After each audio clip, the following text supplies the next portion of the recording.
नमस्कार। न्यूज 80 पर स्वागत है आपका। मैं हूं आपके साथ राहुल राणा और बुलेटिन की शुरुआत करते हैं लखनऊ से आई इस बड़ी खबर के साथ, जहां भारत रत्न गोविंद बल्लभ भाई पंत की आज 132वीं जयंती है। और गोविंद बल्लभ भाई उत्तर प्रदेश के पहले मुख्यमंत्री थे।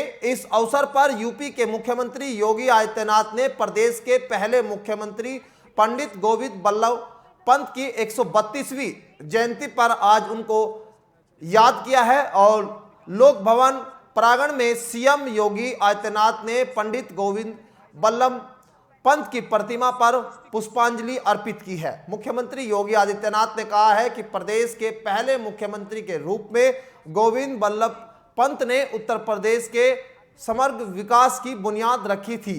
लोकसभा में जीवी पंत की 132वीं जयंती पर आयोजित कार्यक्रम में मुख्यमंत्री योगी आदित्यनाथ ने कहा कि स्वर्गीय पंत कुशल प्रशासक के साथ महान स्वतंत्रता संग्रामी सेनानी भी थे। भारत की राजनीति में मूल्य, आदर्शों और सुचिता के प्रतीक थे। इन्हीं सारी खूबियों के नाते न रहने के बावजूद भी वह हम सब के अनुकरणीय है। और कार्यक्रम में सरकार के मंत्री, वरिष्ठ अधिकारी और अन्य गणमान्य लोग भी मौजूद रहे।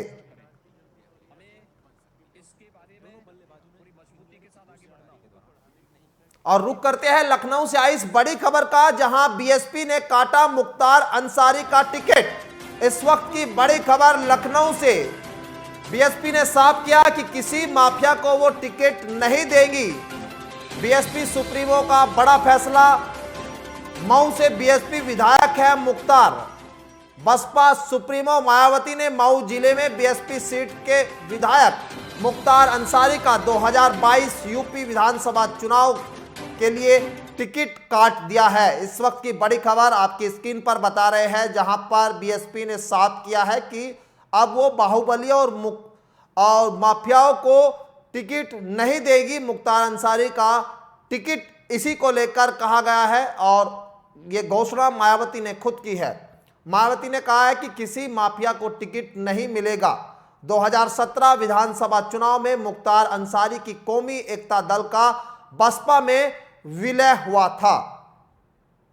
आपकी स्क्रीन पर लगातार बड़ी खबर हम बता रहे हैं, जहां बीएसपी सुप्रीमो मायावती ने बड़ा ऐलान किया है। उन्होंने कहा है कि हम किसी माफिया और बाहुबली को टिकट नहीं देंगे।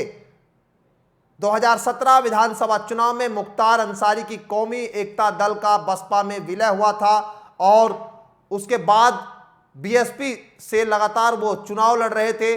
और इस बार 2022 के विधानसभा चुनाव से पहले अब बीएसपी सुप्रीमो ने ये बड़ा ऐलान किया है। मऊ जिले में बीएसपी सीट से विधायक मुख्तार अंसारी को टिकट नहीं देगी बीएसपी, ये ऐलान किया है बीएसपी की ओर से। 2022 विधानसभा चुनाव के लिए टिकट काट दिया गया है। जिस तरह से चुनाव में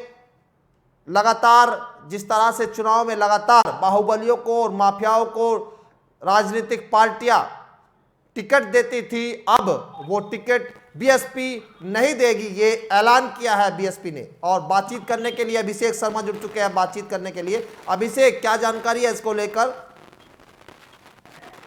जी, इस बात की चर्चाएं बड़ी तेज हैं कि इस बार बहुजन समाज पार्टी बाहुबलियों और माफियाओं को टिकट नहीं देने वाली है। कभी एक दौर हुआ करता था जब उत्तर प्रदेश के दिग्गज बाहुबली और माफिया समाजवादी पार्टी और बहुजन समाज पार्टी के टिकट पर चुनाव लड़कर जीतते थे और उसके बाद जनता को प्रताड़ित करने का कार्य करते थे। 2017 के चुनाव में कौमी एकता दल, जो मुख्तार अंसारी की पार्टी थी, उसने बसपा में विलय किया। बसपा के टिकट हुए उनके भाई 2019 में लोकसभा में चुने थे अफजल अंसारी। लेकिन अब मायावती भी हिंदुत्व की राह पर चल रही हैं और भाजपा की राह पर चल रहे हैं और उन्होंने साफ कर दिया कि मुख्तार एंड ब्रदर्स का टिकट इस बार कटने वाला है। लेकिन अभिषेक, आपने कहा कि जो है मायावती वो सीधे सीधे जो है उनकी राह पर चल रही है बीजेपी की, लेकिन बीजेपी ने तो बहुत सारे ऐसे टिकट दिए हैं। अब ऐसे कैसे माना जा सकता है कि अब क्या बाहुबलियों को राजनीति में आगे का उनका रास्ता है वो कठिन हो सकता है? देखिए, मैं इसलिए नहीं कहा कि बीजेपी की राह पे चल रहे हैं और बीजेपी साफ सुथरी है।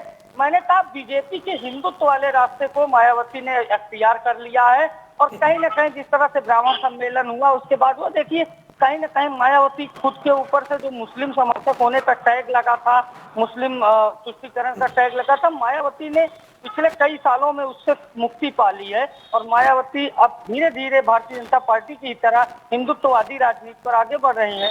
और इसी क्रम में माफिया मुख्तार अंसारी और उनके भाइयों का टिकट काटा गया, क्योंकि इनके प्रभाव से वहाँ जो बहुत कम संख्या में हिंदू है मऊ में, उन्हें प्रताड़ित किया जाता है। तो हिंदुत्व की राह पर अब मायावती भी अख्तियार हो रही है। बिल्कुल, हिंदुत्व की राह पर मायावती ने अब ये रास्ता अपनाया है और ये कहा है कि जो राजनीति में आते बाहुबली है वो बाद में जनता को प्रताड़ित करते हैं। ये तर्क के साथ में उन्होंने बाहुबली मुख्तार अंसारी का टिकट काट दिया है और ये कहा है कि वो अपनी पार्टी में किसी भी बाहुबली और माफिया को जगह नहीं देंगी। लखनऊ से बड़ी खबर हम आपको लगातार बता रहे थे, जहां पर बीएसपी ने बाहुबली और माफियाओं से किनारा कर लिया है।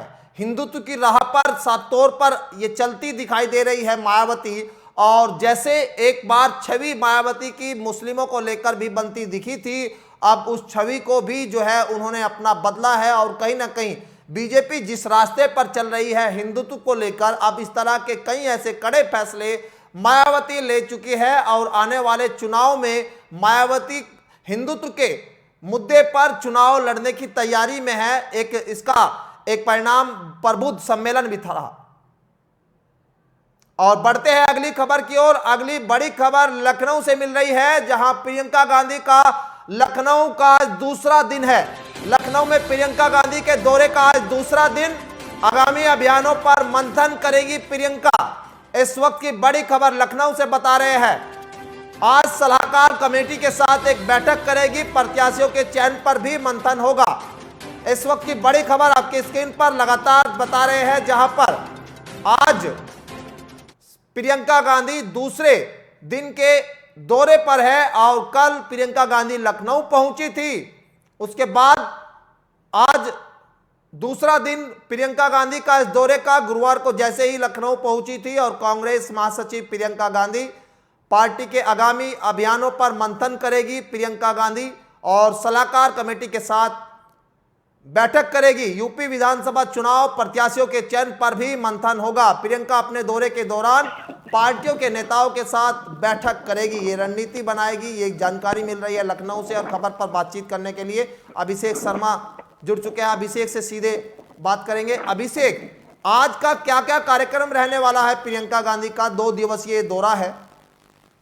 जी, आज सबसे पहले प्रियंका गांधी अपने सलाहकार कमेटी के साथ, तो फिर उसके बाद जो 6 विंग है, जैसे महिला विंग है यानी सीआई कार्यकर्ता है, कांग्रेस सेवा दल के कार्यकर्ता है, कांग्रेस महिला मोर्चा के कार्यकर्ता हैं, उसके साथ साथ रणनीतिकारों से, पार्टी के पूर्व विधायकों से, सांसदों से, और उसके बाद कांग्रेस की विधानमंडल दल की नेता प्रदेश अध्यक्ष अजय राय लल्लू, विधानमंडल दल की नेता आराधना मिश्रा मोना, और वर्तमान में जो 7 विधायक हैं उनमें से एक तो अदिति सिंह इस्तीफा ही दे चुके, 6 विधायक और पार्टी के बड़े नेताओं से उत्तर प्रदेश में वह मुलाकात करेंगी लखनऊ में। और प्रयास ये है कि किसी तरीके से कांग्रेस की जो सियासी जमीन खो गई है कहीं ना कहीं पार्टी के भीतरघात की वजह से, तो पार्टी की भीतरघात को भी मिटाना एक बड़ा कार्य होगा प्रियंका के लिए कि किस तरह से पार्टी को इकट्ठा किया जाए, क्योंकि कांग्रेस में हमेशा से ही 2 गुट रहे हैं, तो उसको भी कंट्रोल करने का प्रयास, डैमेज कंट्रोल करने का प्रयास प्रियंका के द्वारा किया जाएगा। अभी हम कांग्रेस कार्यालय पे ही मौजूद हैं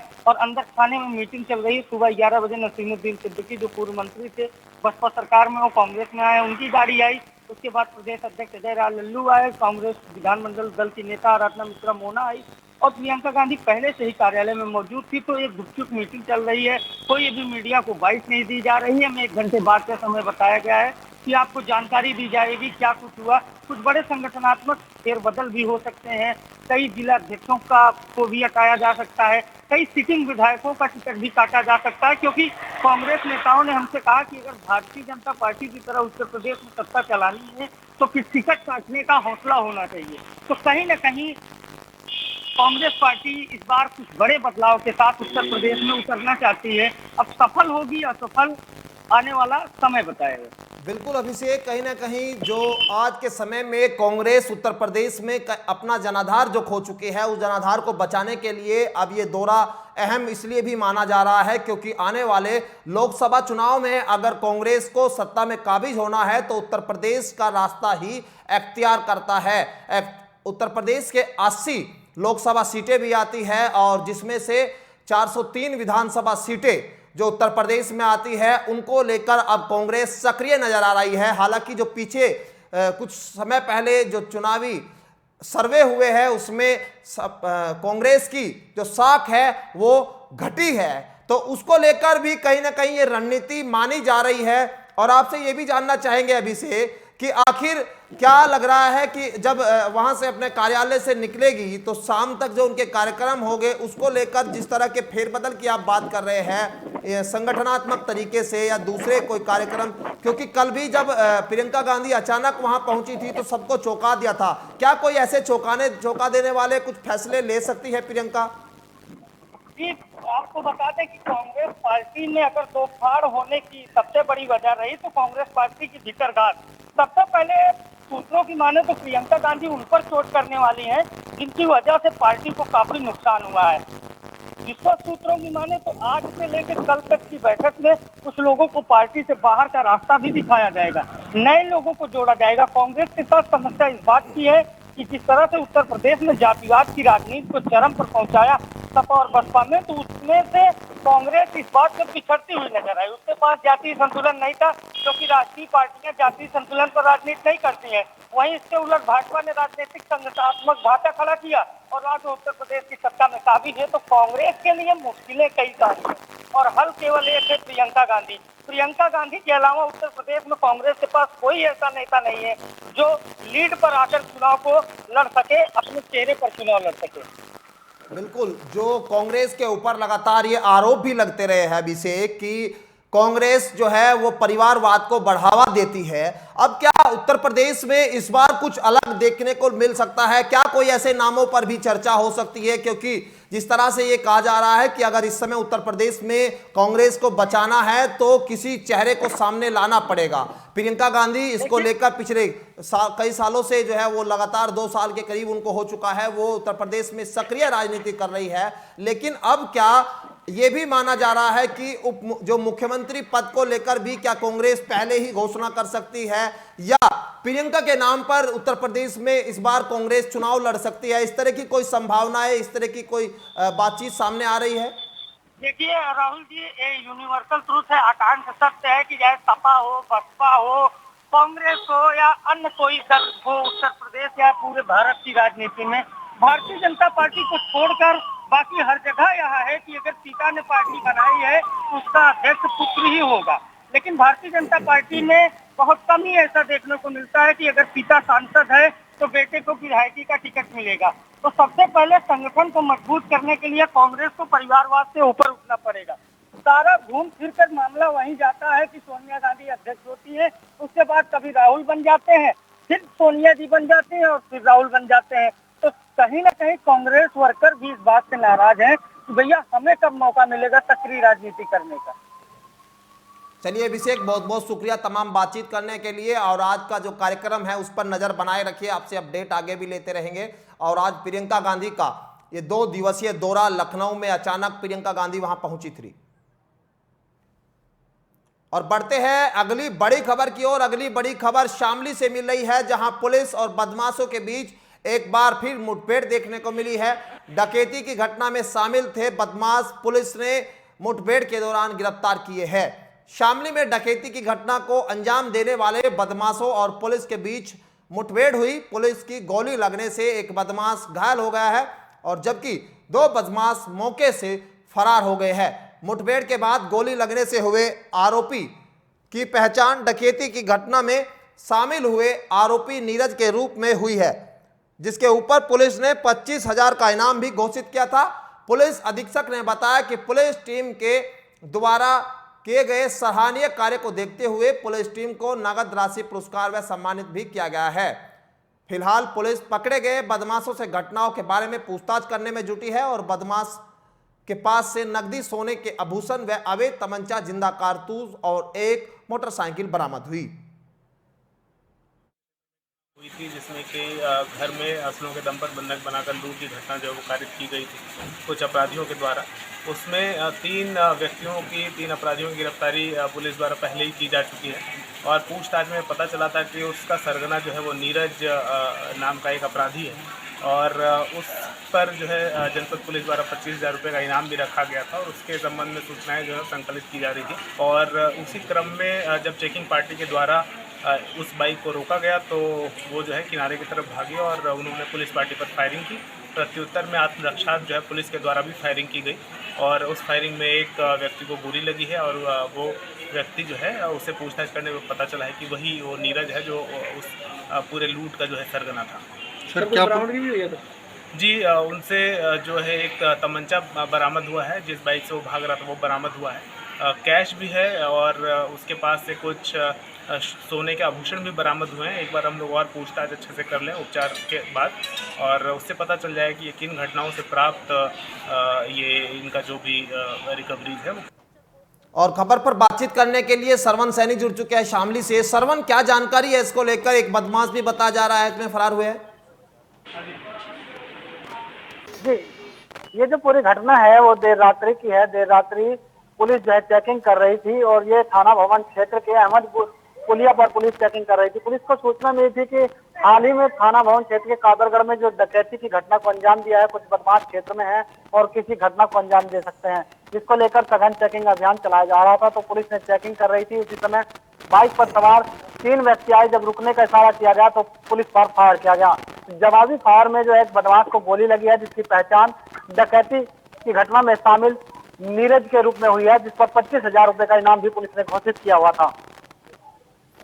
बिल्कुल, कहीं ना कहीं जो है ये एक अपराधी था जिसके ऊपर कई मुकदमे दर्ज थे। पुलिस को काफी दिनों से इसकी तलाश थी और ये शामली पुलिस के हाथ बड़ी सफलता लगी है। अब बताया जा रहा है कि जो उसका फरार आरोपी है उसको भी जल्द पुलिस गिरफ्तार कर लेगी। बहुत बहुत शुक्रिया तमाम बातचीत करने के लिए सरवन। और शामली पुलिस को ये बड़ी सफलता हाथ लगी है। 25,000 का इनामी बदमाश पुलिस ने गिरफ्तार कर लिया है। इसके कब्जे से अवैध तमंचा और जिंदा कारतूस बरामद हुए।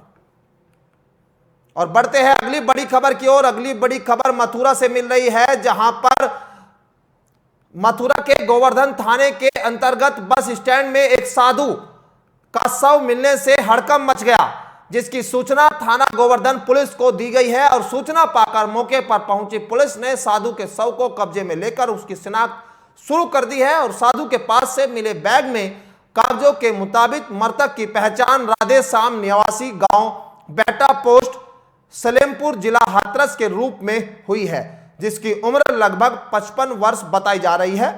पुलिस ने शव को पोस्टमार्टम के लिए भेज दिया है और पूरे मामले की जांच शुरू कर दी है। इसके बारे में ये कहना है कि यहाँ पर तो असहाय लोग, साधु संत, यात्री लोग आते जाते रहते हैं। पता नहीं कब आए वो और कब खत्म हो गई। सुबह स्वीपर आया तो उसने देखा झाड़ू लगाने के लिए उठाया तो यहाँ पे देखा जा रहा है कि और भी साधु फोन को सूचना करी, पुलिस को सूचना करी गई, पुलिस को बुलाया गया। तो जैसा देखा जाता है आपके यहाँ काफी साधु यहाँ सोते रहते हैं। तो ये तो तीर्थ स्थान है, इस पर यात्री लोग हैं, साधु हैं, आने जाने वाले दिन रात आते जाते। और बढ़ते हैं अगली बड़ी खबर की ओर। बागपत से मिल रही है, जहां बीजेपी नेता की गला दबाकर हत्या कर दी गई। पुत्र के चाचा पर हत्या करने का आरोप लगा है। बड़ी खबर बागपत से, जहां जनपद में बीजेपी नेता व पूर्व दर्जा प्राप्त मंत्री आत्माराम तोमर की तौलिए से गला दबाकर हत्या की गई है। आत्माराम तोमर का शव उन्हीं के घर में बिस्तर पर पड़ा मिला। वहीं मौके से उनकी गाड़ी भी गायब मिली है। सुबह के वक्त जब उनका ड्राइवर विजय आवास पर पहुंचा तो दरवाजा बंद मिला, जिसके बाद दरवाजा तोड़कर जब देखा गया तो बिस्तर पर आत्माराम तोमर की लाश पड़ी हुई थी। जिसके बाद इसकी सूचना तत्काल ड्राइवर ने परिजनों और पुलिस को दी। मौके पर पहुंची पुलिस ने शव को कब्जे में लेकर पोस्टमार्टम के लिए भेज दिया है। फिलहाल पुलिस पूरे मामले की जांच पड़ताल में जुट गई है। परिजनों ने हत्या का आरोप बीजेपी नेता के पुत्र वधू के चाचा पर लगाया है। पता तो हमें 13-14 घंटे बाद चला, क्योंकि वो बाहर से सब ताले बंद करके मर्डर करके बाहर के ताले बंद करके चले गए। गाड़ी उठा ले गए ये सोच के कि पता ही ना चले। गाड़ी ले जाओ ये सोचेंगे बाहर गए हुए हैं वो।